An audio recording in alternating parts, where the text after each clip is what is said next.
Hello, hello, hello. Good evening. Good evening. Sabrina, it's all yours. Hi everyone. We're super excited to be here online with you all. It's been a long year, and hopefully eventually we can do this in person.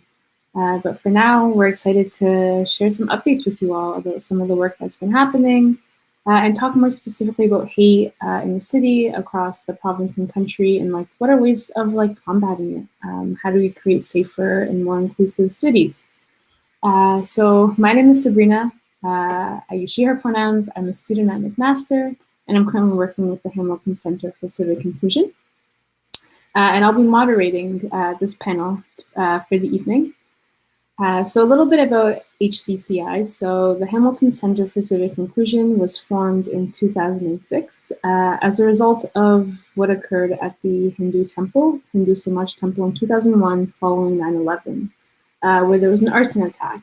So HCCI was created as a direct response to white supremacy and hate in Hamilton, and we're still here doing the same thing in different ways, confronting white supremacy municipally and across the city and across the province. We also run various programs that are working to create more inclusive and more equitable and safer societies for marginalized community members. So this includes food insecurity, this includes police violence, and white supremacy.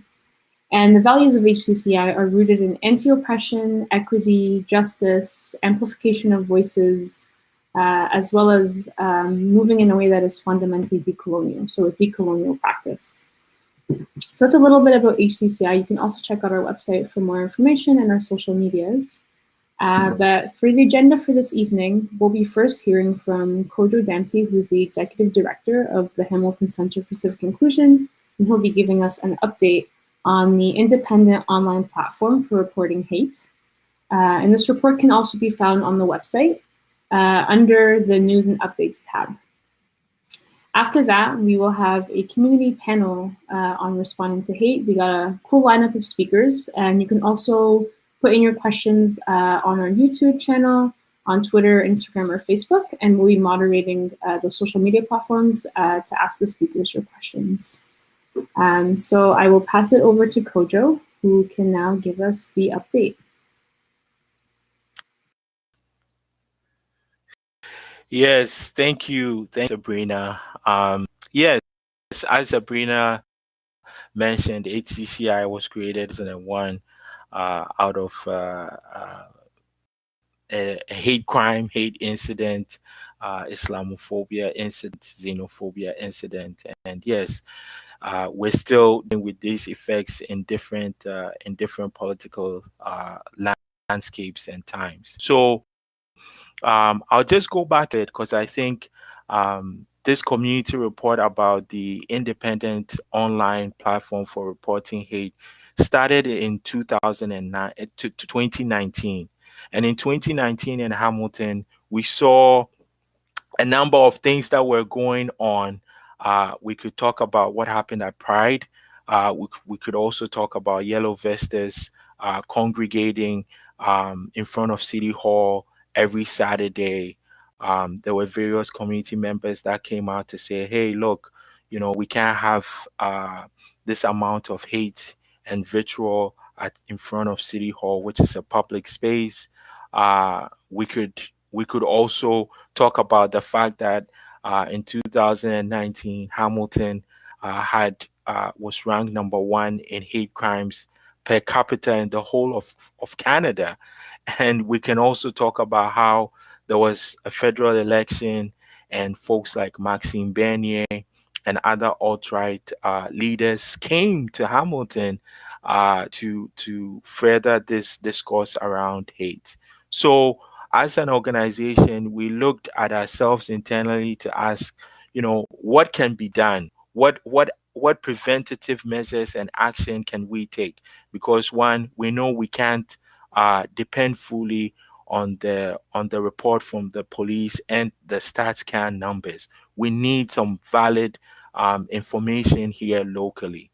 I met with Dr. Ameil Joseph, and we talked about looking at what other countries and cities are doing.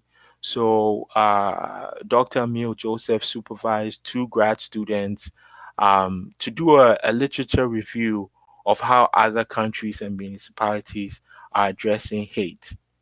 And so once that literature was review was done, one of the things that came out of that report, you can find that report on our website, was that many municipalities were trying to track hate crimes and hate incidents online, and how that was being done was different across different countries. Some were using apps, some were using Google Forms, and what have you. So to really understand how to do this, Dr. Mill suggested that we talk to communities that are impacted by hate in Hamilton to get a sense of what they would want to see if we were to undertake an independent online platform for reporting hate. And so we partnered with the McMaster University Office of Community Engagement, particularly the research shop, and we held a number of focus groups. We held 4 focus groups with with the Black community, Jewish community, 2S LGBTQIA community, and indigenous communities. And so we spoke to 16 participants to get a sense of one, have they experienced hate? What are the things that they would like to see in terms of responding to hate? And if we were to move ahead with an online reporting platform, what would they like to see from that platform? So in the report, it talks about, you know, populations that are impacted by hate are uncomfortable reporting hate crimes to the police. One, because of distrust. Two, because of inaction. And we've heard that time and time again. Uh, Participants also talked about having an independent platform that would serve as an alternative reporting source, so that that can be used for advocacy purposes, for policy decisions, and understanding how we track hate locally in Hamilton. Participants also talked about having some supportive systems, some support systems like mental health, counseling, trauma informed counseling, legal supports. Participants also about how HCCI should not be the only organization that is quote unquote responsible or owns this platform, and that it might be helpful to develop an advisory committee to oversee what this project looks like.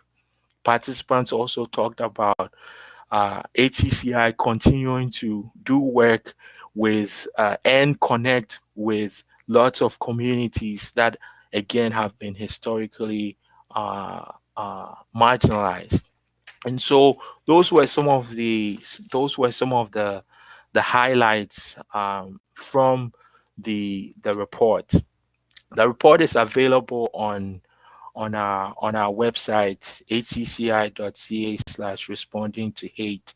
And the main crux of the report is that um, participants are open to an independent online platform. It has to be one that's responsive to the needs of people, because it gives uh, individuals the time and freedom to report a hate crime or incident at any point in time.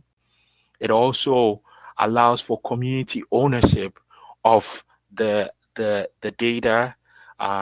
There were comments made about how this data should belong to the specific communities that are impacted by hate, and that this data should not be passed on to police because of distrust and because of sometimes in inaction. And so, where are we now? We've completed the report. We've shared it. It's public information now. You can read it on the website.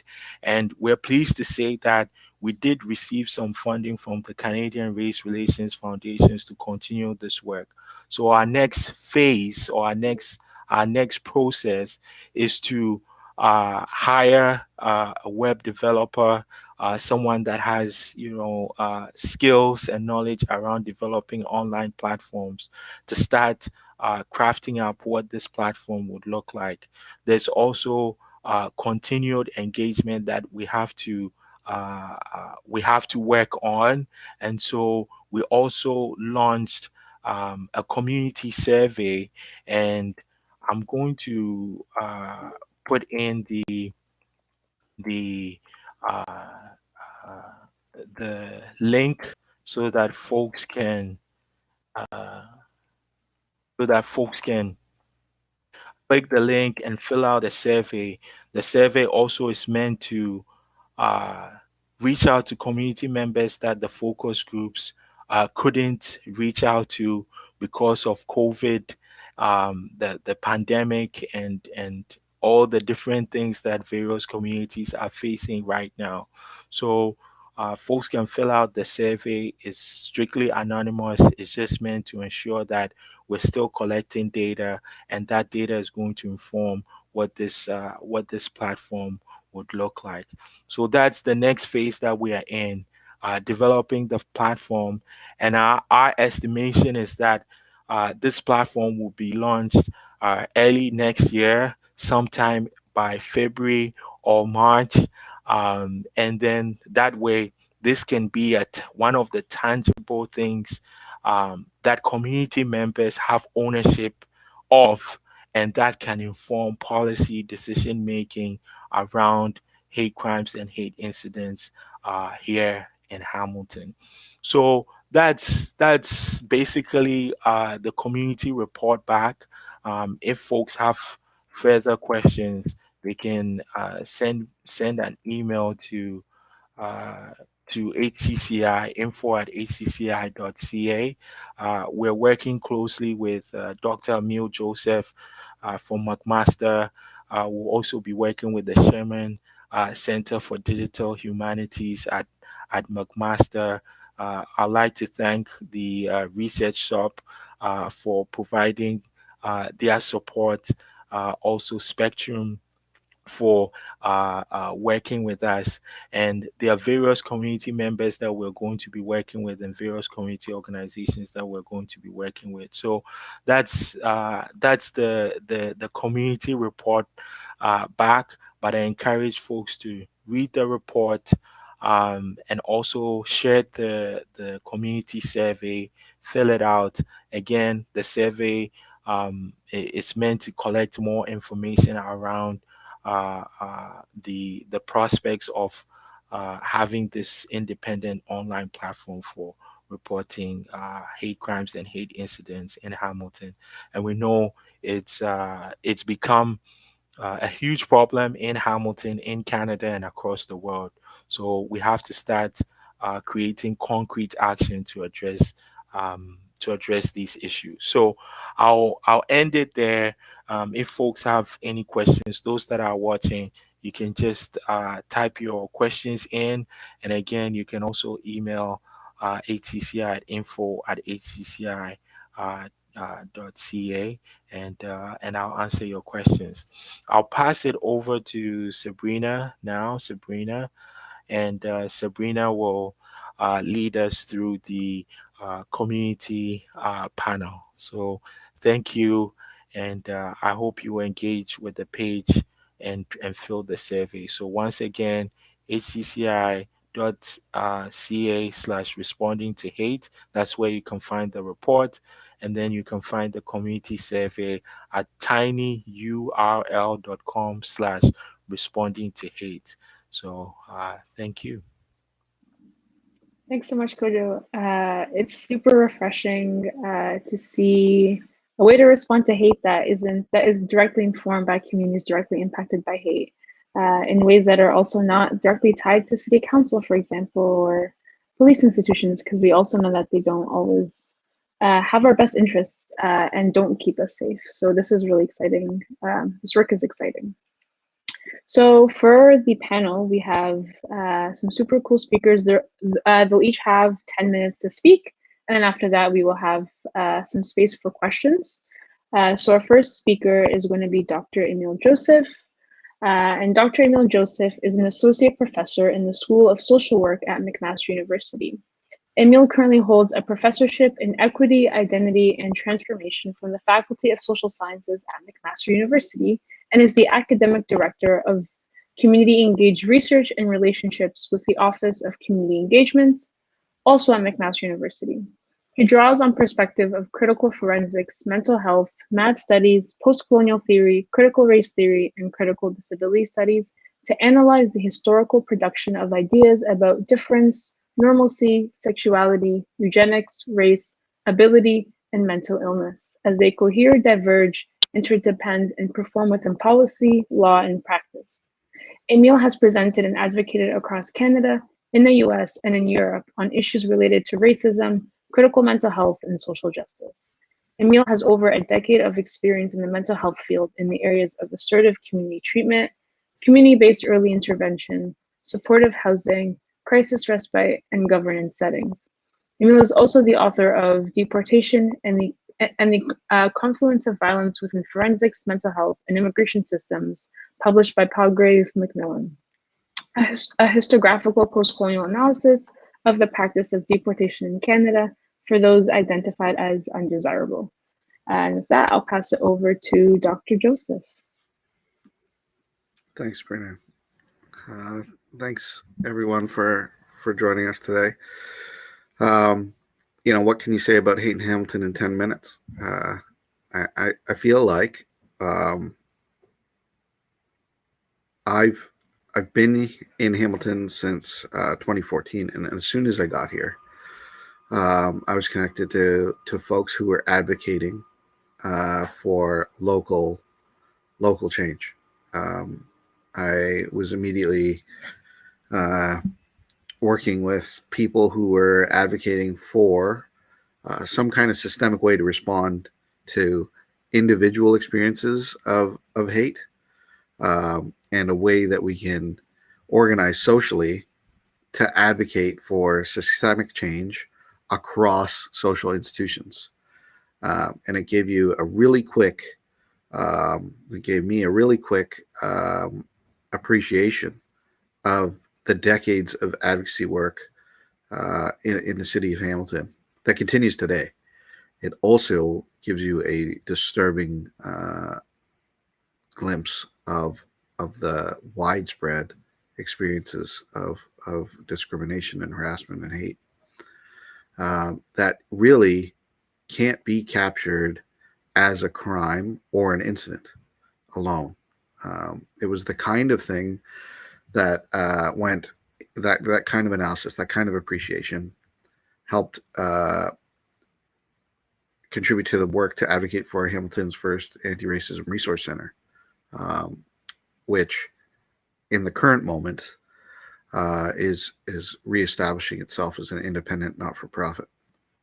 But you can take a look across Hamilton and see organizations and leaders like HCCI. You can see particular types of movements, defund HPS.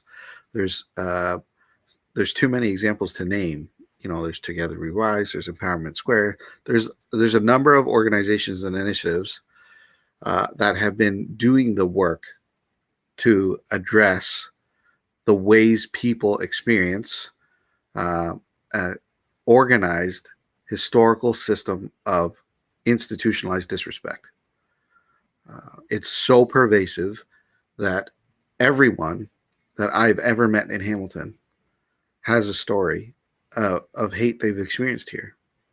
And that story is also connected to a service they received, a place of work, a place of education, receiving healthcare, and beyond. Encounters with police, encounters at public events, in public social locations. And Kojo shared some of those particular kinds of examples where some of the bigger incidents may have hit the media. And some of those bigger incidents where white supremacist groups and hate groups were organizing outside of City Hall, or were hate groups were attacking members of the 2S LGBTQ community at Hamilton Pride.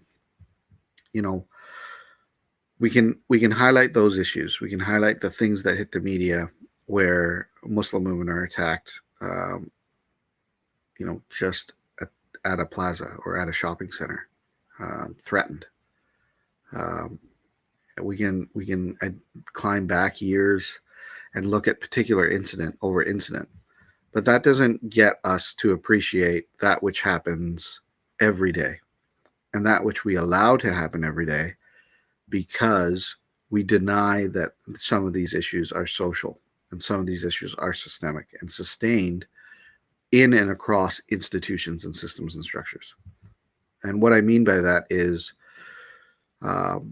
very often those same organizations and leaders will advocate for and actually do the work of bringing forward a way to respond, a way to change the way things work here, such that we can affect the sentiments that drive marginalization and hate. We can take each one of those sectors that I talk about, and I could share with you very particular examples of where people have advocated for and generated proposals for structural change that have been mocked, attacked, and refused. We've done so in healthcare. You can talk about COVID-19, where it was community members who advocated for the documentation of data, or the collection of data on social determinants and race-related data with respect to COVID, and the identification of high priority areas. The province identified 2 FSAs, 2 of the priority neighborhood postal codes. It was through advocacy that the other 3 were added. It was also through advocacy where we identified high proportions of racialized people being infected with COVID. And it was community advocacy and leadership that advocated for, the first clinic that was prioritizing Black and other racialized populations for vaccination in Hamilton, a clinic that's still running today, a clinic that's serving an intersectionally attentive group of the most hard to reach folks in Hamilton. So as much hate as there is here, there has always been initiatives to draw attention to these issues and respond to them. And what happens is we don't rely on that expertise enough. And we're terrible listeners to the amount of expertise that they have. You can take the youth that organized around racism at the Hamilton Wentworth District School Board that really rallied in solidarity with one another to do the brave thing of coming forward, to speak their truths about their experiences, and made quite a bit of noise about it, that shared very broadly the kinds of things that need to be addressed. What we do, again, poorly is not listen well and respond and resource those leaders to initiate or to really drive change. That's just two examples, right? We're taking healthcare and education. We also have local organizational youth and leadership that have been drawing attention to the ongoing poor relationships with Hamilton police, not only related to hate, but relating to policing, police brutality, racial profiling, and carding. And these issues have been raised here for years. We used to have a former police chief that made international news for his defense of carding as a practice, who thinks it's a good idea and would like it to continue, and would have liked it to continue. He's no longer chief. But some of those sentiments are embedded in systems and structures. And when we shed light on them and advocate for their changes and do the work of developing proposals, we're constantly, undermined for that work or attacked for it. But I raised some of those examples here to tell you that Hamilton is a really unique place. And over these years, I've got to appreciate the ways local leaders across age groups have organized to understand issues, to respond to communities at grassroots levels, and advocate for change. I think this particular piece of infrastructure, which is the online community-based hate reporting platform that Kojo was talking about, will be another kind of unique initiative that will work across these groups, that allow for organizations and leaders to use a similar central reporting system to help catalog and track some of these things, so that they don't do the thing that has been happening over time here, which is separating issues as incidents or crimes and not appreciating the historical continuities that feed hate, that feed discrimination, that feed harassment for marginalized groups, that exists across systems and services in Hamilton, that has been institutionalized.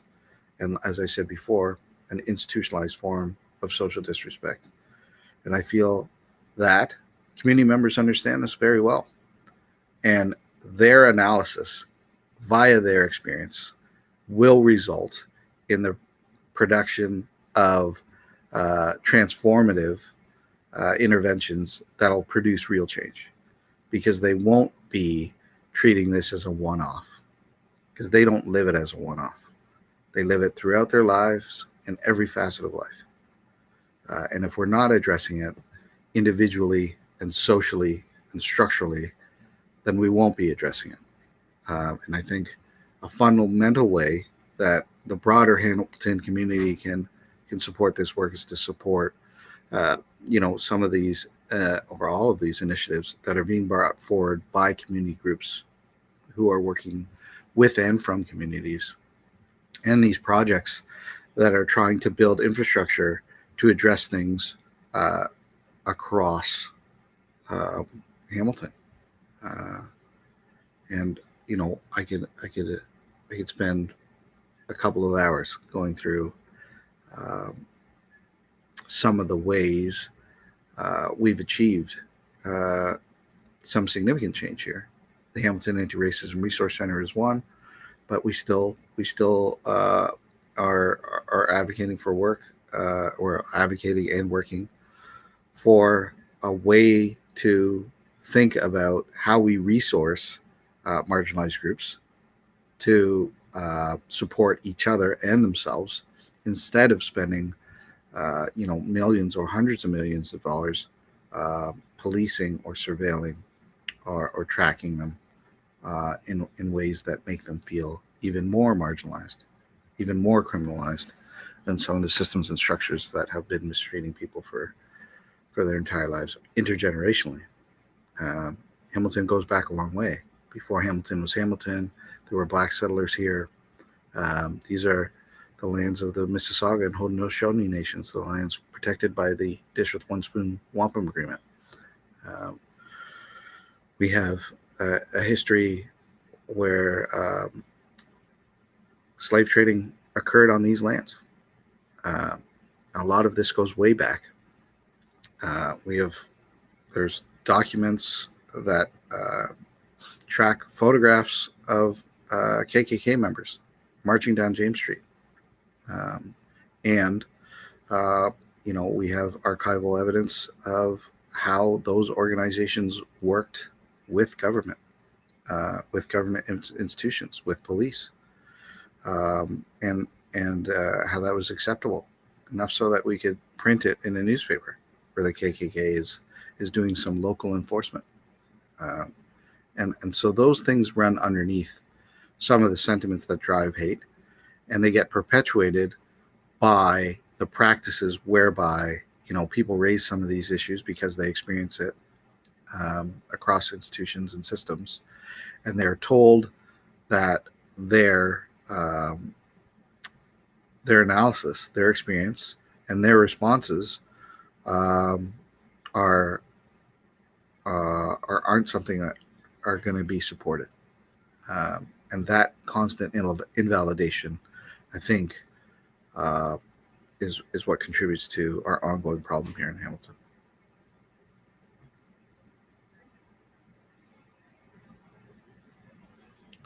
But I think I've used up my 10 minutes there, so I'll pause.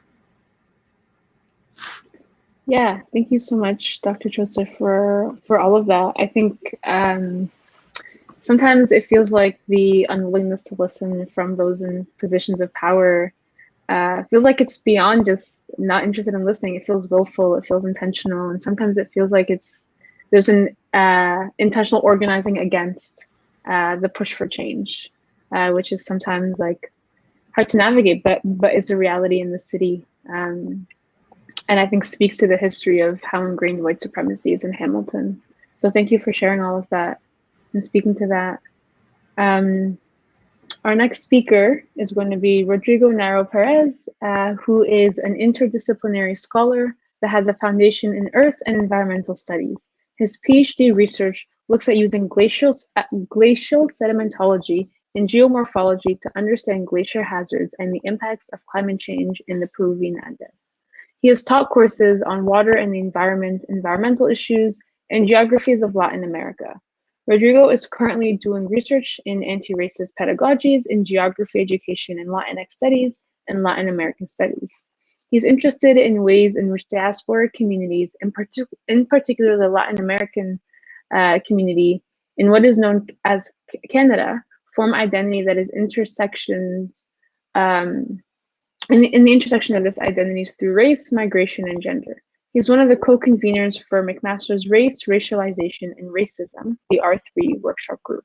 He's part of the Society for Teaching and Learning in Higher Education, National Equity, Diversity, and Inclusion Task Force. He focuses his interdisciplinary teaching on anti-racist and decolonial pedagogy, where he attempts to combine his scientific training as a geoscientist with his anti-racism community work. He has lived in Hamilton for the past 11 years. Thank you for the introduction and for that embarrassing bio. But I wanted to first thank Kojo, Sabrina, and the Hamilton Center for Civic Inclusion for inviting me to this event. I wanted to start just by letting folks know that I'm joining you from the lands protected by the Dish with One Spoon Wampum Agreement, also known as Hamilton. And when I first was approached to talk in this event, I reflected a little bit on what is hate and how does it manifest here in Hamilton, but also in other places of what we call Canada, and really thinking about how do we counter and react to hate. For many Black, Indigenous, and racialized folks, we learn hate, unfortunately, at a very young age. And for many of us, the color of our skin will ensure that we learn hate at times before we can even drive or enter high school. I was born in Lima, Peru, and I came to Canada when I was 10, when my family decided to immigrate here. And one of the earliest memories that I have here in Canada is one that actually involves hate. And this happened in late 2002, where we lived in an apartment building in Mississauga. And my parents had fortunately gotten a job as superintendents in that building. And it must have been our 4th or 5th week of being in Canada. And I remember after a work day, my dad coming into the apartment, crying and shook in a way that I had never seen before. This is my dad, someone that you look up to, and you're just wondering what had happened. And during work, a coworker of his decided to berate him because my dad didn't understand English. As a side note, when my dad came to Canada, he came with 0 English. And my dad's coworker decided to shout, "You effing Mexican, why did you come to Canada if you can't speak English?" followed by several more insults. And despite not knowing what was being said to him at the time, right, my folks told him afterwards, my dad turned on his walkie-talkie and allowed for other coworkers to listen in. And actually, thankfully, coworkers intervened and ensured that my dad felt support. They protected him from this man. And while I cannot remember the exact details of what happened, and to be fair, it's something that we don't really bring up to my dad to try to clarify. The coworker stood for him. The other coworker was reprimanded. And this is an event that really shook my dad and my mom, within less than being a month here in Canada. And while I was 10 years old, I remember, I know how much this particularly event impacted my dad. And, it was an event based on hate and racism. And I bring this up only because recently I've been trying to unpack what this means, right? And I also bring this up because this was the beginning of a racialization process for me in what is North America, specifically Canada, because of my own identity, my name, and my skin color.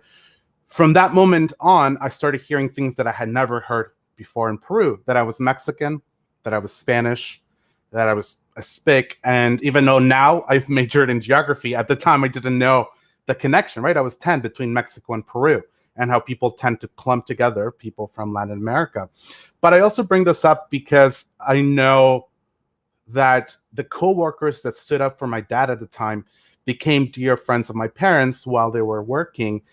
Both of them were white Canadian, but they witnessed an act of hate. Well, in fact, they listened to it, and they decided to do something about it.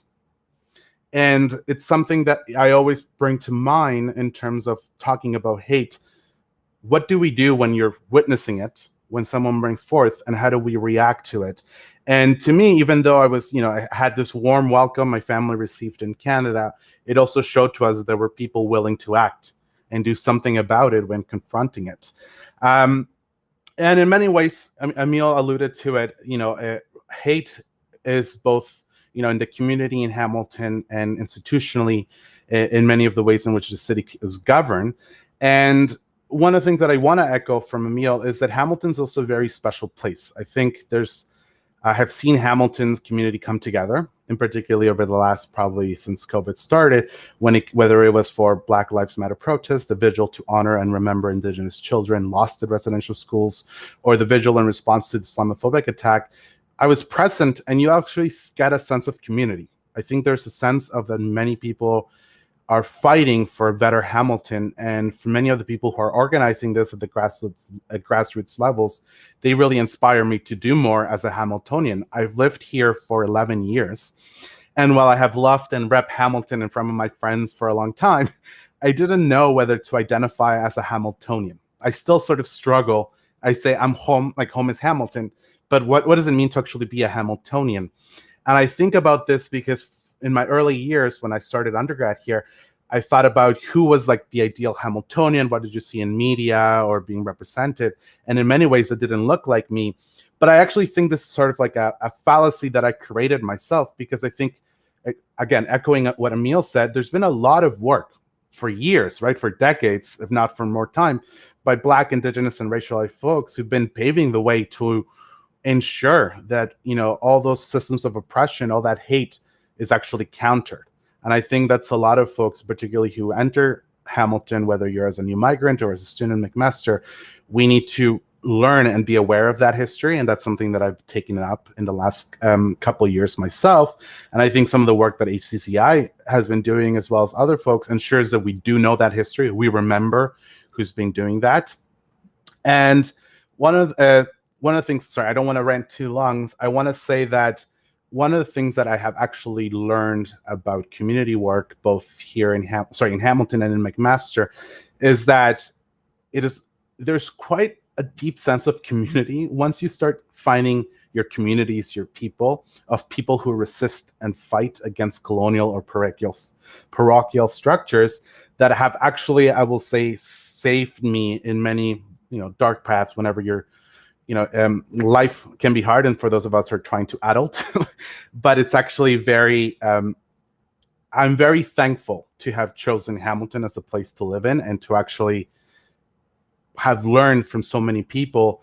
And one of the things that I just wanted to talk about some of my work in the community here specifically is with the Latin American and Latinx community here in Hamilton, where myself and other students at McMaster have started reaching out to high school students, and particularly because we have a trend here in Hamilton that there's been an influx of migrants, particularly from Central America, and who do not necessarily have the support they need.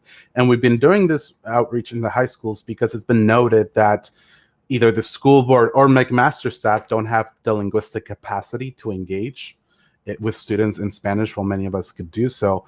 And I think there is, you know, whenever we're talking about hate, I actually think about education. There's a lot of things that I've learned from many colleagues who come from all different parts of the world who are not Latin America, that we need to sort of do a better job of being in community together. I think sometimes we put our silos of who is part of our communities, but in the last couple of years, I've seen this kind of those silos breaking away. And one of the things that I wanted to bring up was that Ameil mentioned the Restoration House and how folks who were racialized in Hamilton could get vaccinated.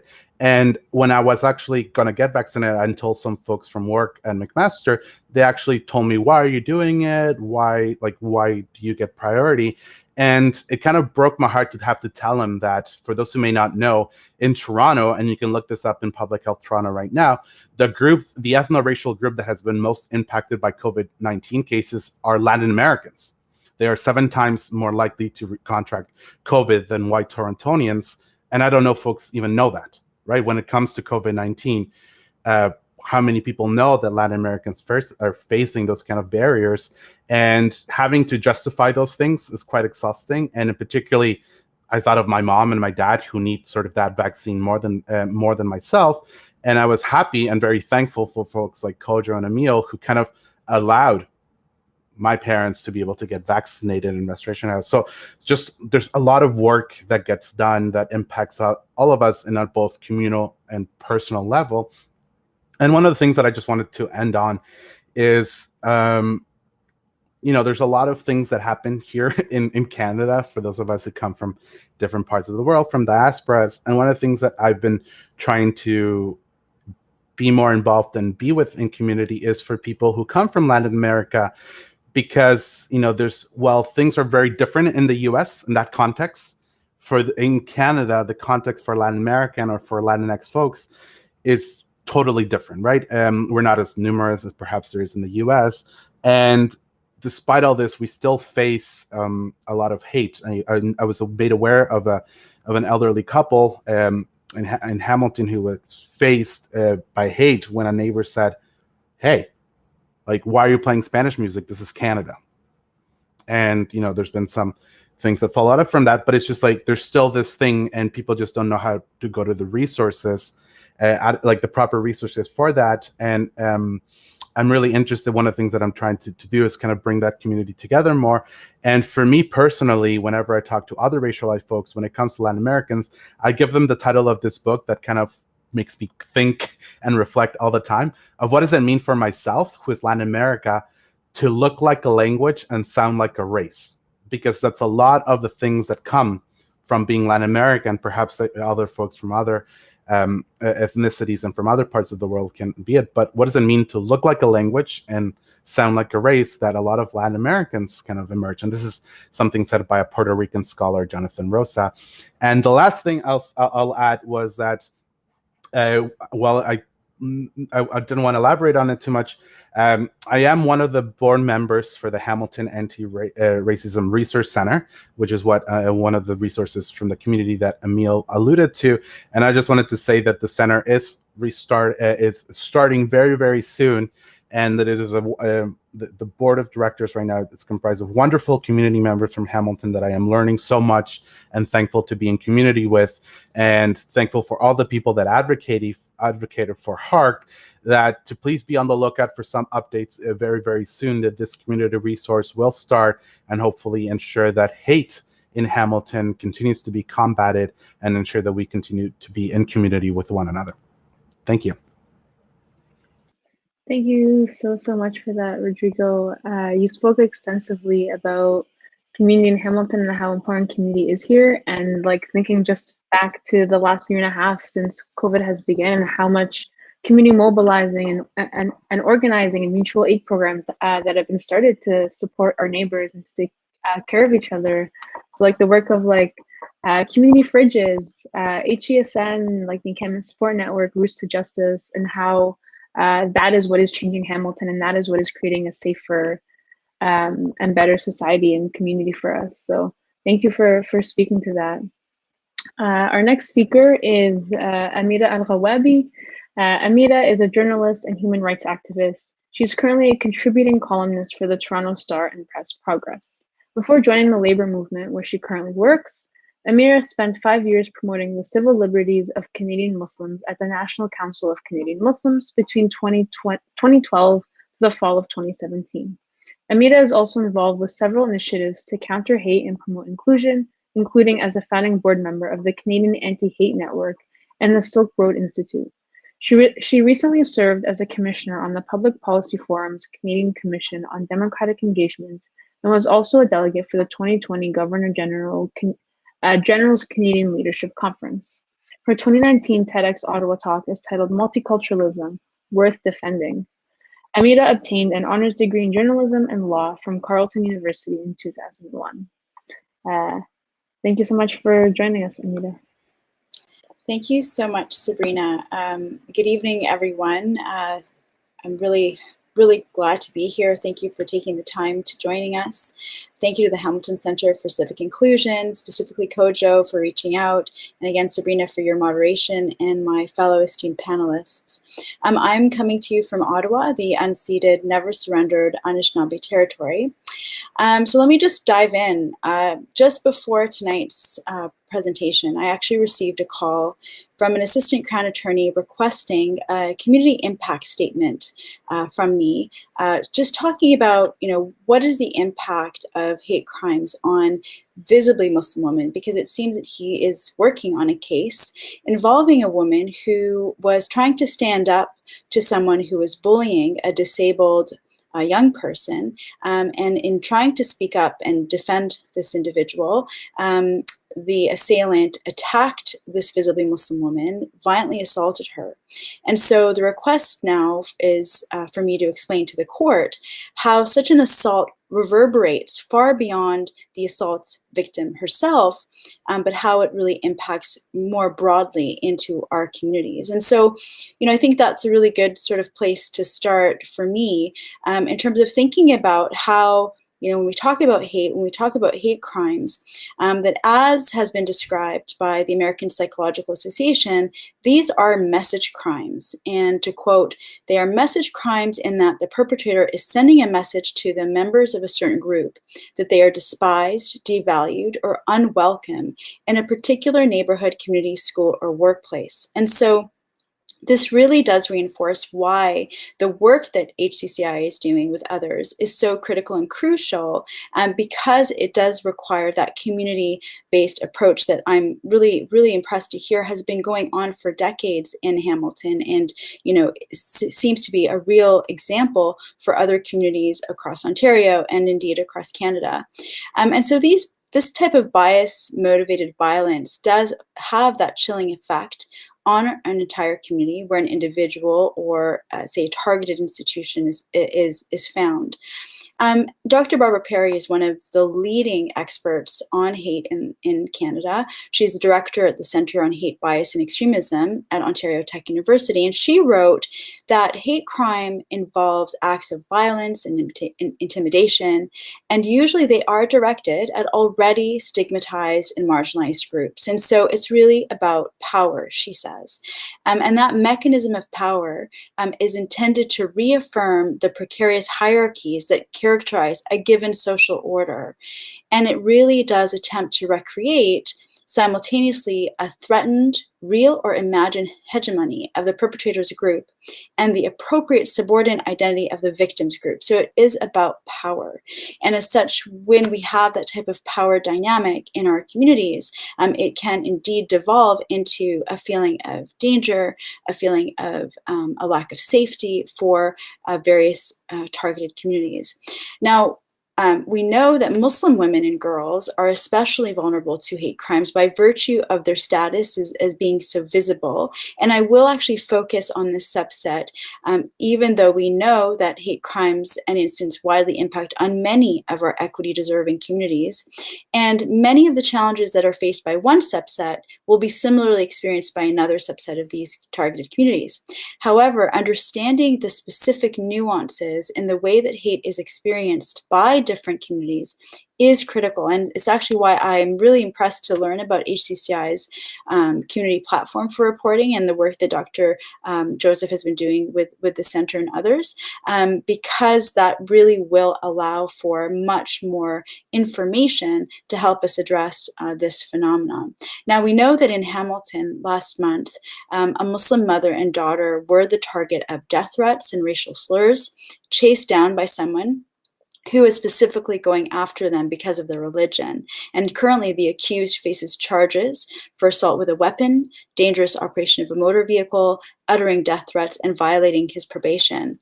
And now this is sadly a phenomenon that we are seeing happening across Canada, including, of course, the most recent devastating attack on the Afzal family in London, Ontario on June 6th, of which 3 of the 4 family members who were killed were Muslim women.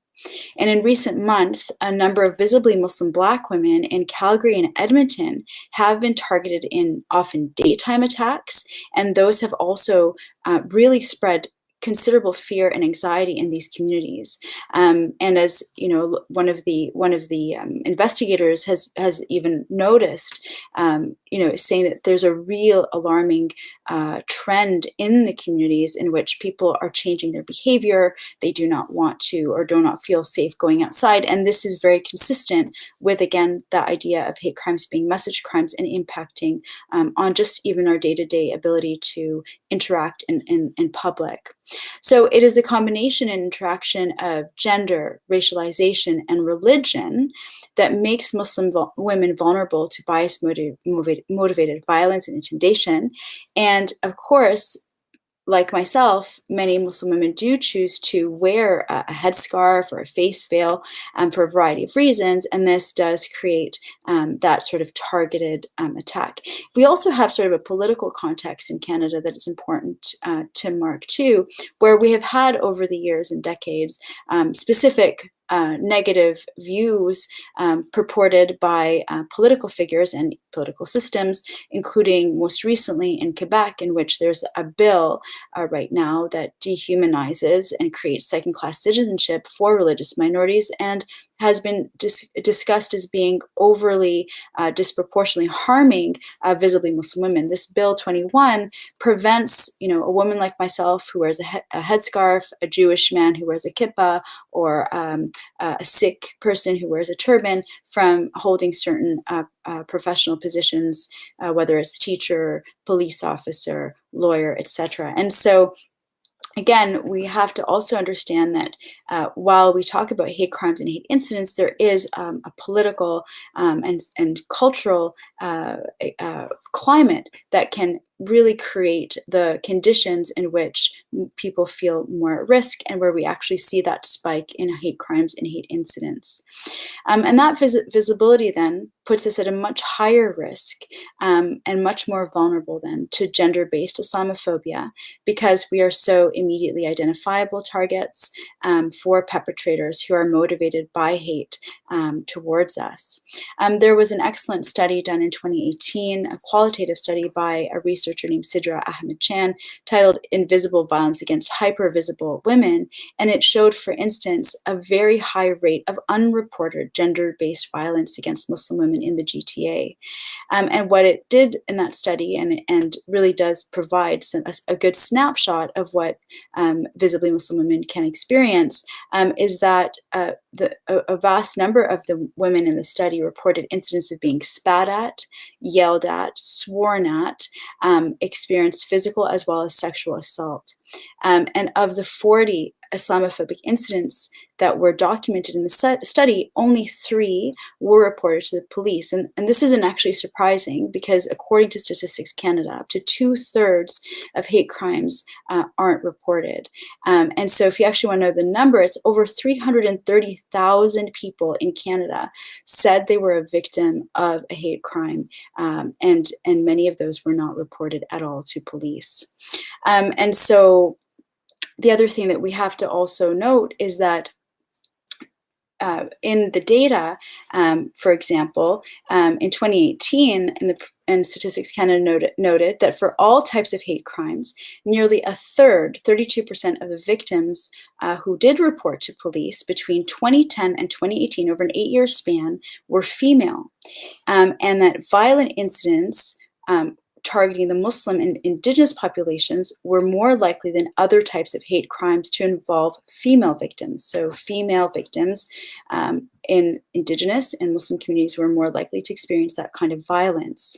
And of all victims of violent crimes targeting the Muslim population that were reported to police, 45% were women or girls, as similarly among the indigenous population.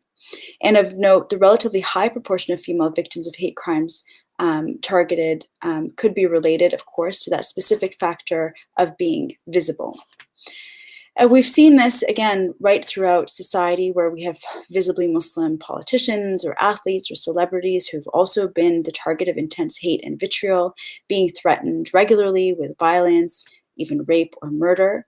And as I mentioned, the hate crime stats are hugely underreporting what's going on. And we know, of course, as Sabrina alluded to and others already, that people are not trusting our law enforcement agencies, that already there is unfair policing and over surveillance and detention, particularly in the years right after 9/11. This was a very strong concern among Muslim communities in Canada. So again, looking at a way for there to be some kind of community-based reporting system is very important. Furthermore, we also know that in regards to hate crimes, there are issues with prosecution. For instance, in 2017, just 28% of hate crime incidents were solved, according to Stats Canada, and that's by comparison to all other criminal code violations, which were 40% solved. So even where there is reporting, the chances of success are 12% less than with other types of offenses. Now, online hate is a big issue. It's one that many of us have talked about frequently. It is disproportionately impacting racialized women, visibly Muslim women, and where the agenda of online trolls and haters is really to silence or harm racialized communities, and trying to control who has a voice. And this is really important because right now we're having all these discussions around how we're going to address online content, online hate content. And there's, as always, the issue of freedom of expression that is raised, but it's so important to constantly have to remind folks that, freedom of expression does not mean freedom to spread hatred against anyone.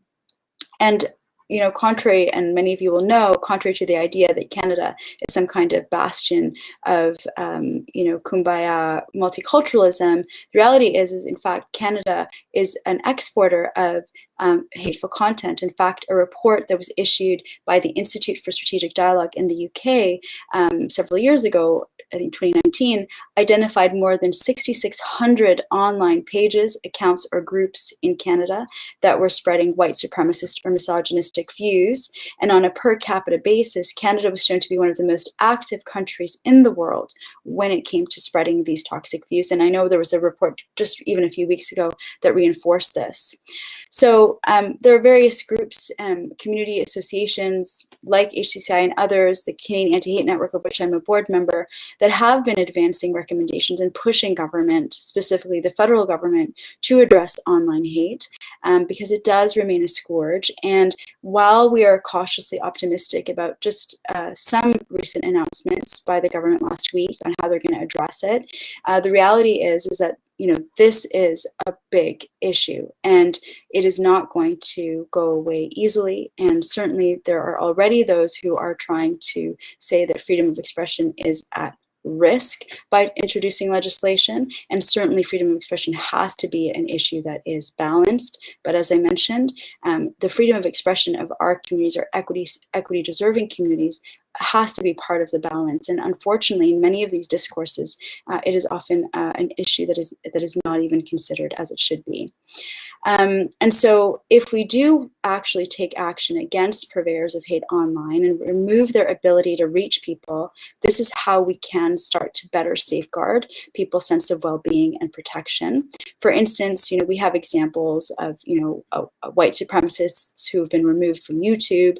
One example of an individual who literally said in one of his other video platforms that when he left YouTube, only 3% of his followers followed him onto a new platform. That really gives you a sense of when you take these folks off of these platforms and main platforms, they really do struggle to find new audiences, and that's a good thing. So if we're able to cut down on the propaganda and limit the reach of the recruiters and propagandists, we will get fewer young people radicalized. And of course, with fewer people radicalized, we'll get less online harassment, fewer in-person hate crimes, and fewer domestic terrorist attacks. We know that the perpetrator of the Quebec City Mosque massacre was in his 20s, his early 20s. We know the individual accused of the killings, the domestic terrorism in London, Ontario, was also a 20-year-old young man. So there is so much online hate right now that it will have to be dealt with through some type of automatic removals, even though the social media platforms themselves keep resisting and claim that they, for instance, Facebook says it removes 97% of online hate proactively, but they don't even allow for external review. And so it's very difficult to believe that number when we know that many people still try to report what they are experiencing and there is no action. Going back to Dr. Perry for a moment, she's also noted that foremost among the motivating factors and forces shaping bias-motivated violence are ideologies and images that mark different communities as the other, and that really the idea of looking at the way different communities are presented, even in mainstream media, is so critical. We know, as I mentioned earlier, that Muslims have been, since 9/11 and even before that, have been portrayed as a danger, as a threat to Canada, to Western democracy. Muslim women specifically have either been portrayed as oppressed, subjugated, victims of violence, deserving of whatever happens to them. And these stereotypes of Muslim women have been embedded in popular culture. And so thinking about even more broadly about other communities, really looking at it holistically to understand how this can perpetuate and justify those who want to act harmfully against these minority communities. So community initiatives are clearly so crucial to fostering inclusion and promoting human rights and equity within our public and private institutions and workplaces, in our everyday interactions, in our schools, and more. And there is a place for public awareness and investments. I know I'm preaching to the choir here, but it's important to reinforce this work because when election times come, whether it's a federal election, municipal, or provincial, we really do need to hear from those who want our support as to whether or not they see these issues as priorities, whether they're ready to commit funding to ensure that the work that's necessary is undertaken, and that we can reach hearts and minds and ensure that there is positive opportunities and exposures to diverse communities. So advocacy is always going to be key, and it is a very hopeful sign that more and more of such conversations are happening at the local level. So, you know, when we finally sort of conclude for now, what I want to say to you, I think that ensuring that we do remove the barriers to reporting hate. You have this new community platform, which is fantastic. Here in Ottawa, we are also working on pushing for third-party reporting in cooperation with community health centers and other community associations to allow victims to have a place to report what's happening to them. We also need to ask the Statistics Canada to make sure that they are providing more up-to-date information on the impacts of hate crimes on individuals. So I mentioned the 2/3 of all victims of hate crimes do not report. That's based on a survey that's done every 5 years as part of the General Social Survey. There's no reason why that survey can't be done once a year. And of course, we do need to keep pushing for anti-racism and anti-oppression training in our schools. We need to see anti-racism directorate at the municipal, provincial, and entrenching it at the federal level, public awareness campaigns, and of course, that long-promised legislation on online hate. So to conclude, it is through the allyship of all of our communities working together, finding solutions that really will strengthen the way that we confront hatred and promote inclusion in our communities, is really going to be the way that we ensure that we're nurturing the type of communities that we believe and deserve to have for all of us, for our collective well-being and progress. So thank you. Thank you so much, Amira, for all of that, and for offering some tangibles on what it means to move forward. And although some of those may not directly eradicate and solve white supremacy because of how deeply rooted it is, it's good to talk about what some alternatives and what some options are. So thank you for speaking to that. And our final speaker on the panel is Mohammed Hashim, and Mohammed Hashim is the Executive Director of the Canadian Race Relations Foundations and a founding advisor of the Canadian Anti-Hate Network. He also sits on the Board of Trustees of the United Way of Greater Toronto. Mr. Hashim has worked as a labor organizer and a human rights advocate for over a decade, dedicating his career to supporting equity, inclusion, and empowering communities. As a senior organizer with the Toronto and York Region Labor Council, Mr. Hashim advocated many anti-racism initiatives as well as other issues. He's dedicated to developing public policy that addresses systemic discrimination and has created opportunities for marginalized communities through fellowships and community benefits agreements. Thank you for joining us, Mohammed. Thank you for having me. I want to please begin by acknowledging that I'm speaking to you from the traditional territories of the Mississaugas of the Credit First Nation. And, the work that I do, as well as the organization that I work at, the Canadian Race Relations Foundation, is to be in solidarity with those who are, seeking self-determination, particularly within the Indigenous communities, and for those who are working to protect this land and the water. Before I actually start my remarks, I want to just pause for a minute. Yesterday, a 37-year-old man named Jean-René Olivier was shot and killed by the police in Ripon, Quebec. His mother called the police because he was having a mental health crisis, and instead of receiving help, her 37-year-old son was killed with 3 bullets by the police. I wanted to start with that because I know we're talking about hate, and quite often we don't categorize anti-Black racism as hate. We just call it anti-Black racism or just racism.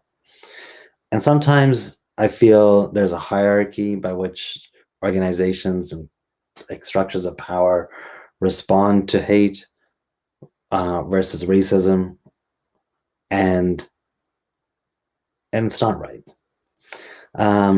So I wanted to first just stop and acknowledge the fact that his name was Jean-René Olivier. People called him Junior.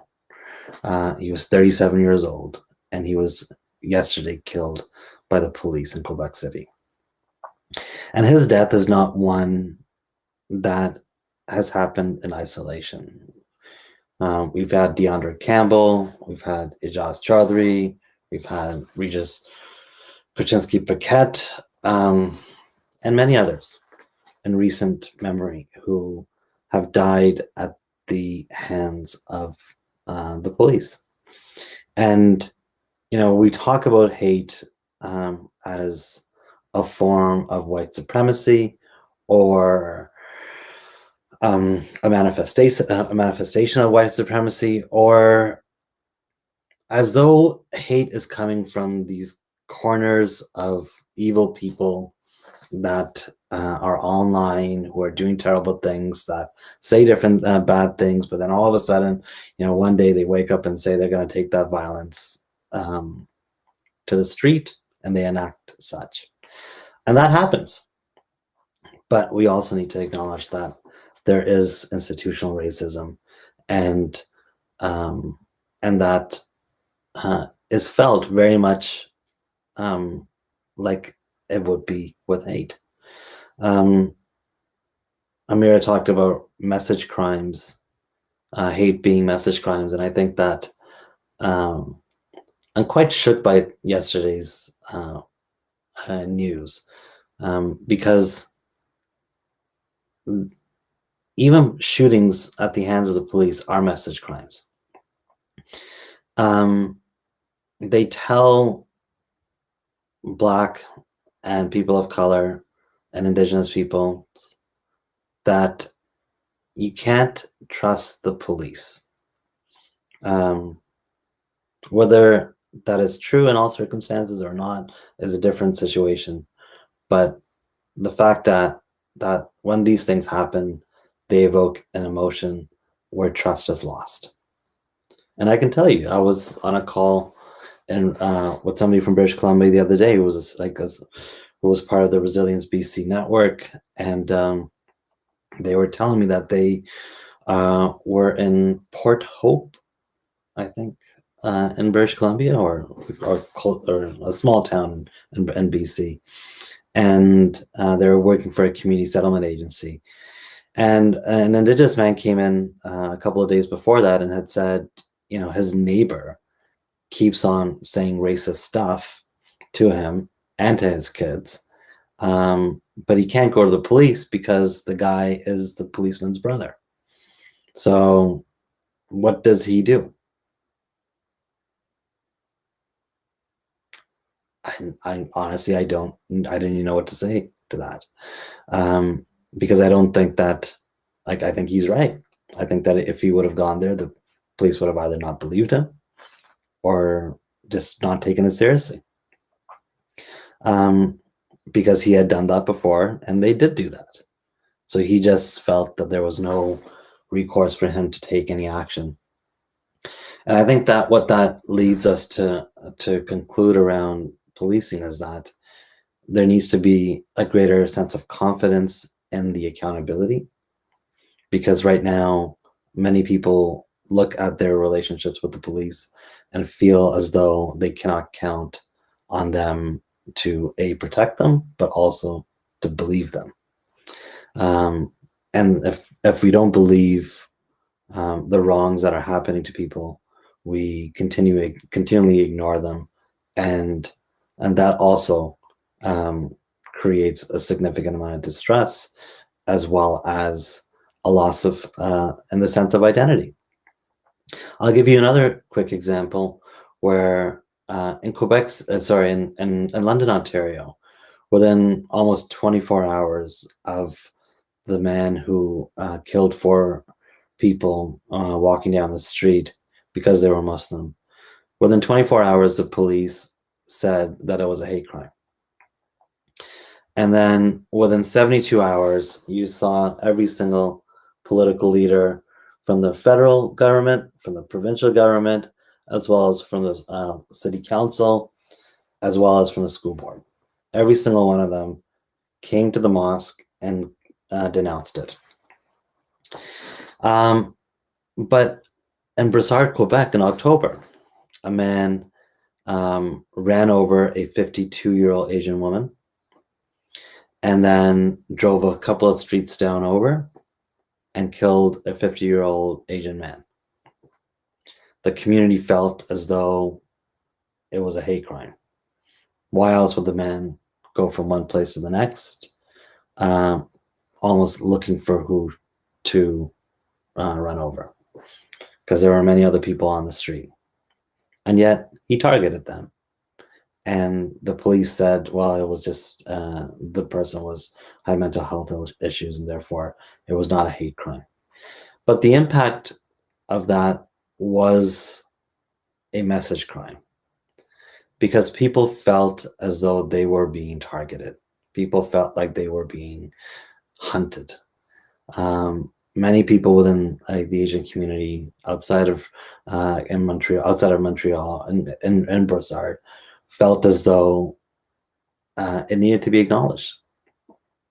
It was only after a few months that the police held a forum for the Chinese community to say, look, this is something that we need to acknowledge, that is out there, because they felt the pressure to be able to respond to that. But what I heard from people was that it wasn't that the fact that it was denied felt just as like it almost re-traumatized, because they felt that it was a race-related crime, a hate crime, but because that pain was denied, they never got a sense of closure on the matter. It was just that it was denied again and again and again. And you see that similar to how people are absorbing currently the findings of mass burial sites. Many people within the Indigenous community, many Indigenous peoples knew what had happened. They had experienced it. They had heard those stories from their parents, their grandparents. The Truth and Reconciliation Commission report number 4 goes into significant details around that. The fact that this, we even surveyed people, and less than 30% of people knew that something like this could have happened, while 90% of Indigenous folks knew that it did happen. So the reason why there is so much trauma going on right now within many Indigenous peoples is because that truth is now being confirmed, and is just creating another level of sorrow to the pain that they've already experienced again and again and again and again.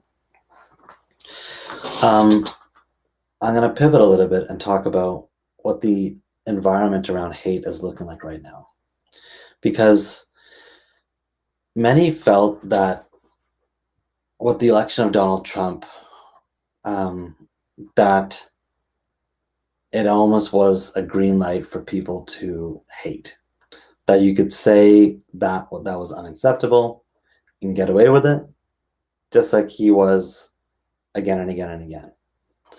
And what that did was that emboldened a sense of just not caring. But what that also did was that it felt like it opened up the floodgates. And when he left office, many of us thought, we took a bit of a deep breath to think, oh, good, maybe he's out. Maybe things will get better. But in fact, what we're seeing is that it's going up. This year alone, and just a quick statistic from the York Regional Police, who I spoke to a couple of weeks ago, they said already in 2021, the number of hate incidents are double of 2020, and it's only half the year gone by so far. So the environment of hate is just proliferating. It doesn't just necessitate around one person or one political figure. It's gotten deeper and is in people now. And the last thing I was going to say is that because of this environment, the place that it spreads the most is on the online, in the online space. Online hate is growing. It's growing dramatically fast, and there's absolutely no way to curb it other than through legislation. And like the federal government has been working towards bringing this legislation forward. And we at the CRF are looking forward to both working with the government to make sure that people have and understand the regulations that are going to be coming forward, but also so that we can turn down the volume around hate online, because too many people are getting radicalized, too many people are getting hurt, and it's time for us to put a close to that. And with that, I'll stop my remarks for now. Yeah, thank you so much for speaking to the recent police murder in Montreal. Anti-Blackness is hate, and hate is a death sentence, and the police are also hate, and so is the state. And so I think sometimes, what does it mean to ask the state to respond to hate when the state itself is a constant perpetuation of hate, is a constant perpetuation of white supremacy, and specifically around policing, during Freedom Camp, the 2-week sit-in outside City Hall, almost every single police officer that was there to survey Black Muslim organizers was wearing a thin blue line, throwing around comments are what are the odds we shoot someone tonight? So I think in the conversation around combating hate, I think the conversation around combating and defunding and abolishing the police is such a central piece to this conversation. So thank you for speaking to that, Hamed. Yeah. So I'm gonna wait a couple of seconds for some questions as they roll in.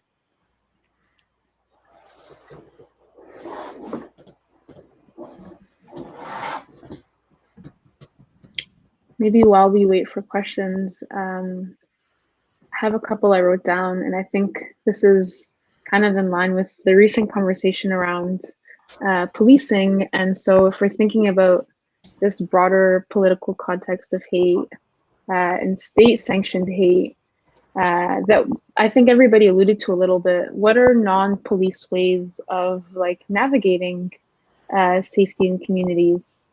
So when something happens in communities, the first usually answer is, let's call police in to survey this mosque or this synagogue. But what are alternatives to that? Because we know police do not keep us safe.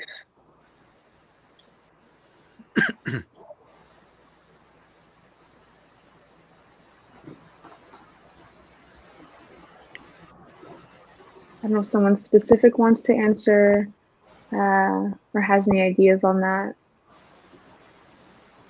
Amira? So I know that what's happened here in Ottawa from time to time is when there have been, for instance, attacks on places of worship, schools belonging to faith communities, that local community members, along with local city councillors, will create opportunities to bring the community out to show the support and solidarity that they have for that particular community. I think that's a really important act of allyship. But I do, on the point of police, I just want to say, as much as we, in this space understand and have seen the negative impacts of over-policing, of what Mohammed spoke to in terms of the violence at the hands of police. Certainly here in Ottawa, we just marked the terrible anniversary of the killing of Abdurrahman Abdi, a Black man suffering from mental health issues who was beaten by police to death. And so certainly it's a very acute issue. I wonder, and I'd certainly be curious to hear from other panelists, when communities, though, are targeted, within them, they do want to see police presence. They do want to see police show up in front of their places of worship because they are frightened. And even with the shows of solidarity, even with community coming out, which is so important and helpful, there is still there is a tension. There is a strong tension between, on the one hand, knowing all the reasons for deep mistrust, but on the other hand, there are many within the same communities that want the police presence there because that's the only way that they feel that they are actually going to be safe from, for instance, a shooter walking into their place of worship and shooting. So I just feel like it's important that there's a bit of a balance in this discussion. It's not one or the other. It's just trying to understand how can we create communities in which people feel genuinely safe, despite the reality and the baggage that police carry, and with the needs of some members within these same communities to have that commitment by police that they are there to also protect our communities as well. I can, add to some of this. We've had some of these conversations locally, particularly around areas that I focus in on, immigration, mental health, and criminal justice systems, and through MAD studies and critical disability studies, and critical race studies as well. We've known for now at least 2 generations that people feel like there's no other choice. There's no other choice because alternatives are so few, poorly resourced, and not adequately supported. And we've known for a long time that we can work downstream to address social determinants, to create a sense of safety for communities where they feel like their education matters, where their healthcare matters, where their housing matters, where they share an experience of harm and it's addressed appropriately, where their mental health matters, where their issues with trauma or substance use matters, and how that is shown to matter systemically and structurally and in a reciprocal way is by investing in those supports and systems and services, rather than waiting for them to erupt in crisis and then asking them about police. In that moment, when we're asking them about whether they like police or not, or they need police or not, or whether they feel safe, or they want police or not, very often we've been cultured to not know of anything else to ask for. Because in crisis, who are you going to call? Are you going to call your 24/7 available crisis respite center that has care and housing and income and food and people who are trained in mental health care that know what they're doing, who are able to de-escalate, never use locks or restraints or weapons? Those things do exist. They can and do. They continue to exist. My initiation into mental health services was through one of those organizations. I worked with Waterloo Regional Homes for Mental Health, which is now called Threshold, but it existed as an alternative to criminal justice systems, to biomedical psychiatry, and they refused. They refused to call them. They refused locked units. They never coerced. They didn't use coercion, and they built, service users into the fabric of the design. So I think what we can do is help people focus on what we need to advocate for downstream, rather than get confined in the kind of arguments that have us debate about, whether how much violence we deserve via policing.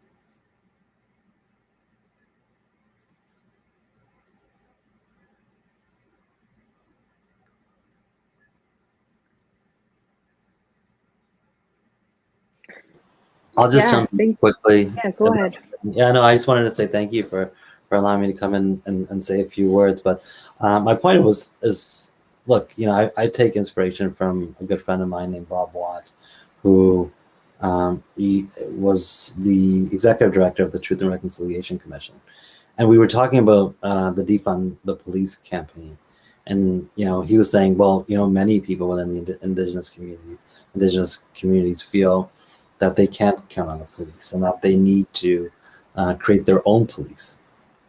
And that's the only way that they're going to feel a sense of safety.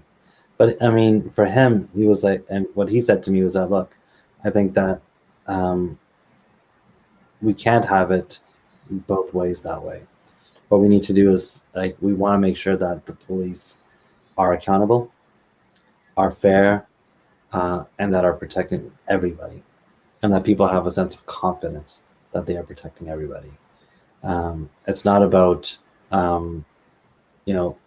like just defunding or just getting rid of police or this or that. It's about how do we make sure that a system that is meant to protect is actually going to protect. So I'll leave it at that, but I do have to go, and I do appreciate you having me, and keep up the good work. Thank you very much. Thank you so much for joining us and for speaking to that. I am mindful of time. We have a couple minutes left, but I did want to quickly shift gears and ask one more question specifically around the online hate reporting platform, just to end off this evening. And so specifically, what is the plan for responding to hate incidents when people reach out or if people report? So for example, if there's a follow-up that is required, what capacity will there be to support or respond to specific incidents that could be ongoing or may have occurred? And that could be for Kojo or Dr. Joseph or anyone else involved in that. I think, Rodrigo could probably speak to some of this, but the Hamilton Anti-Racism Resource Center was envisioned as a place where people could be heard, receive support. There could be follow-up, and also, the opportunity to have a thematic kind of analysis of what's happening in specific areas across sectors, and ways to advocate for policy changes and resources. And so there's the kind of meta work that someone like HARC would do that also responds to individuals. And then there's, the kind of infrastructure we need to track data to support that kind of work, which the online hate reporting platform would allow for that, which didn't exist before. Out of the first year of HARC, I did the analysis, and one of the primary, well, it wasn't primary, it was amongst many, about 13 recommendations, but one of them was also for an opportunity to have an online hate reporting platform. And I think, there are a number of organizations and initiatives that are community run, community led, community based by people who experience issues of hate, and work in and with communities that respond to hate, will find this kind of piece of infrastructure beneficial. I don't know if anyone else wants to. Yeah, I can just add that I think Ameil's right. I think HARC will be an integral piece to this. And like I said, I feel like I'm like previewing what's going to happen before, as in the next little bit, you'll see HARC starting. And I think this is a piece that I know for many of us who are on the board, we're very interested in collaborating and seeing how folks can use this at the individual level to ensure they're supported. And as HARC grows and as we see feedback from the community, we'll see how that kind of follow-up may look like. And I think that was, when the first version of HARC appear, there was that follow-up that occurred, and now as we have sort of re-envisioned what HARC will look like, this online platform is definitely going to be a tool, and I think there's a lot of collaboration that will happen within all the community organizations as well as HCCI and folks like Ameil that have come to this. And the last thing that I will say is that I think one of the most important things that I think this online reporting tool will give us is data for a lot of the advocacy work that Ameil has talked about, of asking for funding and to ensure that the, whatever level of government or system you're advocating for, unfortunately, a lot of it needs to be data driven to ensure that they can see a case for it. But when we're looking at some of the work that's been done by a lot of community groups in the States, I see they've been keeping tracking data for Black Latinos, and we don't have that here in Canada. And I think this online platform will be a step in that direction to ensure that we have those numbers to back up all the work. Yeah, and I think Ameil talked about the history of this country, right? So over 400 years of colonization and hate can end in one instance, right? So what needs to happen is that the community members that have been spoken to, they have said we need individual case support, mental health, legal support, counseling, informed trauma counseling. So those are things that we need to have. And those resources need to come from municipalities, provincial governments, and federal governments. So I think that there is opportunity to do that. But at the end of the day, the most important point is that this is a preventative response to how we address hate crimes, hate incidents, anti-Black racism, Islamophobia, xenophobia, transphobia, on and on and on.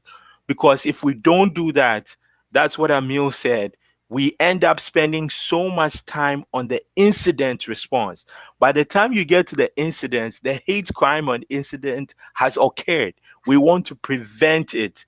So if you're going to spend 25 cents on the dollar for incident response, you should be spending 75 cents of a dollar to preventative.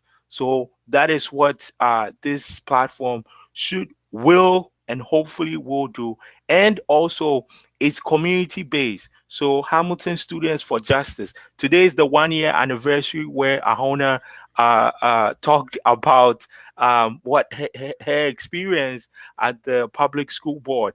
So when we talk about stuff that's going on in schools, this platform can also inform that. We also heard from people that talked about things that are happening in the workplace. So I think this has the potential to really capture the actual or close to the actual picture of how hate crimes are disproportionately affecting women and equity seeking groups, marginalized groups. So that's good question, and I think that's a response. The last thing I'll say before Sabrina closes everything off, there is a coalition called No Hate in the Hammer. They are also doing work around addressing issues of hate, and so tomorrow, August the 4th, from 12 to 1 p.m., they are also going to have their community report on 2 years of coalition work. So you can head over to nohateinthehammer.ca and you'll be able to find the Zoom link to join in. So again, nohateinthehammer.ca, and they're doing their community report tomorrow from 12 to 1 p.m. Yeah, thank you so much for answering that, and thank you to all of you for all of your ongoing work to help us reimagine what it looks like to do something that is informed by us directly, that is informed by community. Thank you everybody for joining this panel, for speaking, for being here, for sharing your work. It's important and it's valuable and it's seen, and so happy to have shared space with you all in conversation. So with that, I think we can end it off. I know we went a little bit over time, but I'm looking forward to continue having these conversations. Thank you so much. Thank you. Thank you. And thanks to everyone for tuning in.